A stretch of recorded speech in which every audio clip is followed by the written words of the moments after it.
ಕನ್ನಡ ನಾಡು, ಇದು ಕನ್ನಡಿಗರ ನಾಡಿಮಿಡಿತ.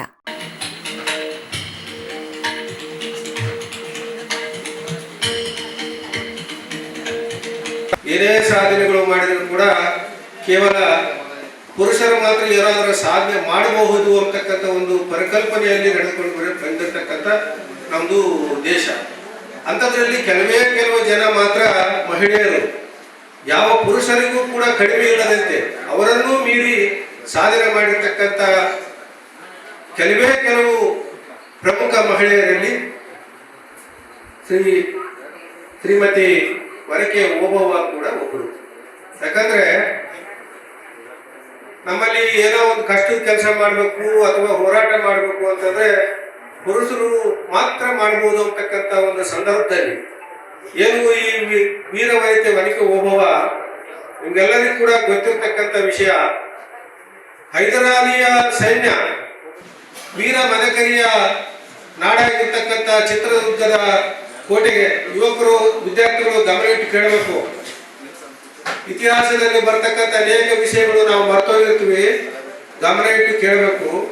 ಆ ವೀರ ಮದಕರಿಯ ಒಂದು ಕೋಟೆಯಲ್ಲಿ ಅವರ ಪತಿ ಮುದ್ದು ಹನುಮ ಅಂತಕ್ಕಂಥ ವ್ಯಕ್ತಿ ಅಲ್ಲಿ ಕೋಟೆಗೆ ಯಾರಾದರೂ ಅಕ್ರಮವಾಗಿ ಪ್ರವೇಶ ಮಾಡಿದ್ರೆ ಅಥವಾ ಸೈನ್ಯದೊಂದಿಗೆ ಯುದ್ಧಕ್ಕೆ ಬಂದ್ರೆ ಇಂತಹ ಸಂದರ್ಭದಲ್ಲಿ ಕಹಳೆ ಊದುವುದರ ಮೂಲಕ ಎಲ್ಲ ಸೈನಿಕರನ್ನ ಮತ್ತು ರಾಜರನ್ನ ಎಚ್ಚರಗೊಳಿಸ್ತಕ್ಕಂಥ ಕೆಲಸ ಮುದ್ದು ಹನುಮ ಅಂತಕ್ಕಂಥ ಒಬ್ಬ ವ್ಯಕ್ತಿ ಆ ಒಂದು ಚಿತ್ರದುರ್ಗದ ಕೋಟೆಯಲ್ಲಿ ಕೆಲಸ ಮಾಡ್ತಾ ಇದ್ದ. ಆದ್ರೆ ಒಂದು ದಿವಸ ಆತ ಊಟಕ್ಕೆ ಹೋಗಿರ್ತಾನೆ, ಮನೆಗೆ ಹೋಗಿರ್ತಕ್ಕಂಥ ಸಂದರ್ಭದಲ್ಲಿ ಆ ವನಿಕೆ ಓಬವ್ವ ಕುಡಿಯಕ್ಕೆ ನೀರು ತರಬೇಕು ಅಂತಂದೇಳಿ ಬರ್ತಾ ಇರ್ತಾರೆ.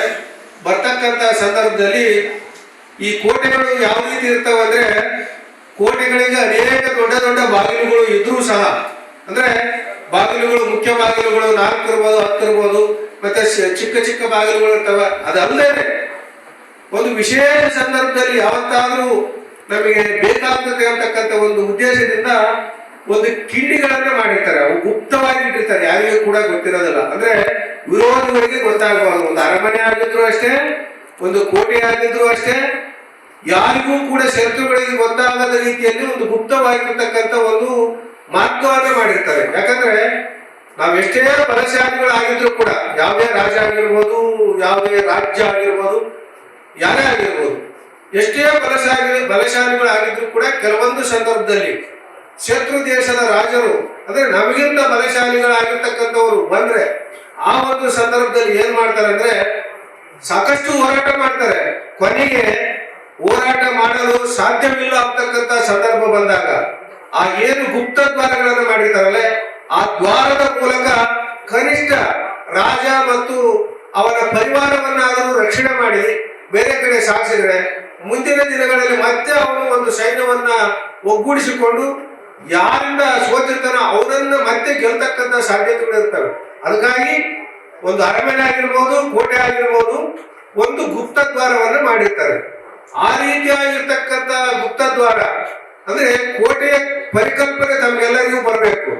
ಕೋಟೆ ಅಂದ್ರೆ ಏನಿರ್ತದೆ, ಒಳಗಡೆ ರಾಜನ ಅರಮನೆ ಇರುತ್ತೆ ಮತ್ತು ಎಲ್ಲ ರಾಜ ಪರಿವಾರ ಇರುತ್ತೆ. ಮಾಡಿಕೊಳ್ಳಲು ಕೂಡಲೇ ಪಕ್ಕದಲ್ಲಿ ಕಾಣುವ ಬೆಲ್ ಐಕಾನ್ ಕ್ಲಿಕ್ ಮಾಡಿ ನೋಟಿಫಿಕೇಶನ್ ಪಡೆಯಿರಿ.